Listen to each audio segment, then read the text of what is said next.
Bonjour à tous et bienvenue pour ce nouveau podcast de Tesla Magazine.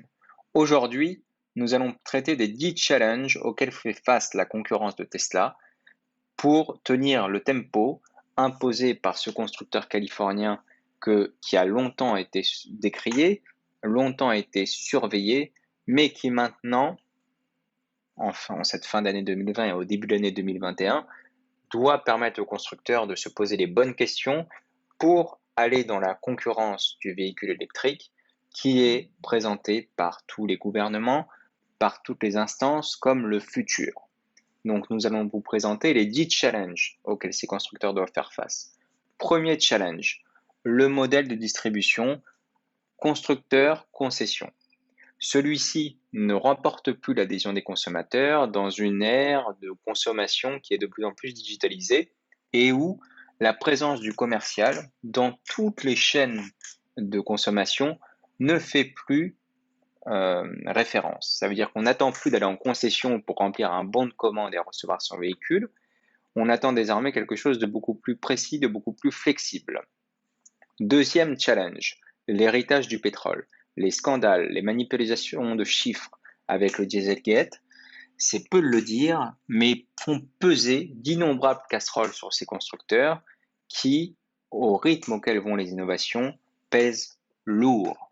En effet, il n'est pas impossible qu'à un certain moment, les consommateurs, les clients de ces constructeurs se posent les questions de se dire est-ce qu'il ne va pas y avoir un autre Dieselgate apposé sur le véhicule électrique? C'est quelque chose de non négligeable. Le troisième point, c'est le logiciel.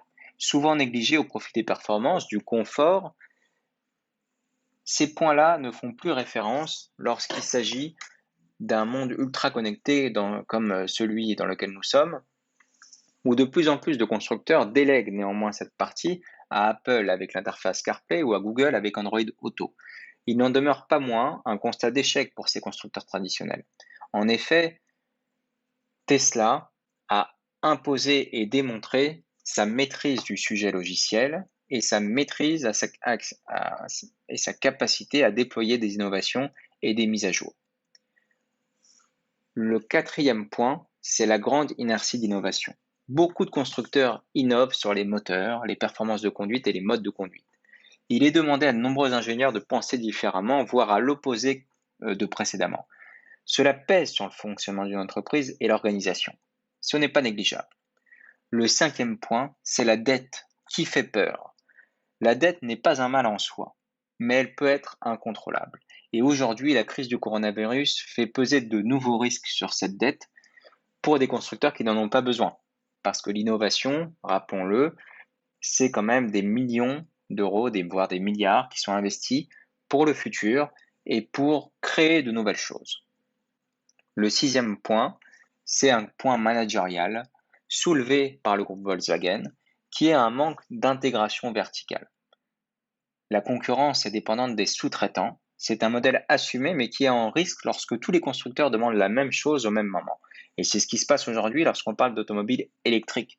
Tout le monde demande un moteur électrique, tout le monde demande des batteries qui doivent être performantes, et le risque, c'est d'avoir une concurrence qui soit similaire et qui soit aussi dépendante des rythmes de livraison et qui ne puissent pas fournir toutes leurs innovations. Septième point, les mises à jour logicielles. Over the air, aucune voiture ne peut évoluer après achat aussi bien qu'une Tesla. En effet, les constructeurs traditionnels doivent organiser des campagnes de rappel pour installer des logiciels sur les véhicules. C'est un processus qui est complexe et qui impose une certaine rigueur au client, là où il devrait simplement profiter de son bien. La conduite autonome est sous-traitée. Toute la recherche, donc récemment abandonnée par Daimler, Uber, sont sous-traités à des sociétés de logiciels qui font ça très bien, mais qui, d'une part, ont du mal à vendre et à intégrer ces innovations, et les constructeurs misent sur ces sous-traitants pour offrir à leurs véhicules la capacité de conduite entièrement autonome.